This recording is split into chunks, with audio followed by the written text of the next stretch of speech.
సినిమాలో ఉపయోగించే డైలాగులు రాజకీయాల్లో వాడడం తప్పేనన్నారు మంత్రి సత్యకుమార్. సినిమాలో బాలకృష్ణ తొడకొడితే 20 సుమోలు గాల్లోకి ఎగురుతాయి, కానీ నిజ జీవితంలో చేయలేరు కదా అని వ్యాఖ్యానించారు. అలాగే మహేష్ బాబు 20 అంతస్తుల బిల్డింగ్ పై నుంచి రైల్లోకి దూకుతారు, రియల్ లైఫ్ లో సాధ్యం కాదు కదా అని కామెంట్ చేశారు. రాజకీయాల్లో రప్పరప్ప భాష సరైంది కాదని వ్యాఖ్యానించారు మంత్రి సత్యకుమార్.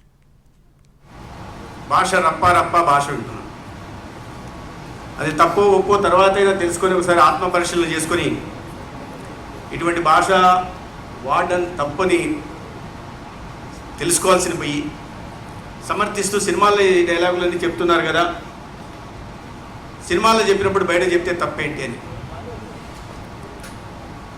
సినిమాల్లో చేసేవన్నీ బయట చేసి చెప్పాలనుకోవడం ఖచ్చితంగా తప్పే. ఎందుకంటే బాలకృష్ణ గారు ఒకసారి తొడగొడితే 10 సుమోలు పైకి లేస్తాయి, అది మీరు బయట చేసి చూపించగలరా?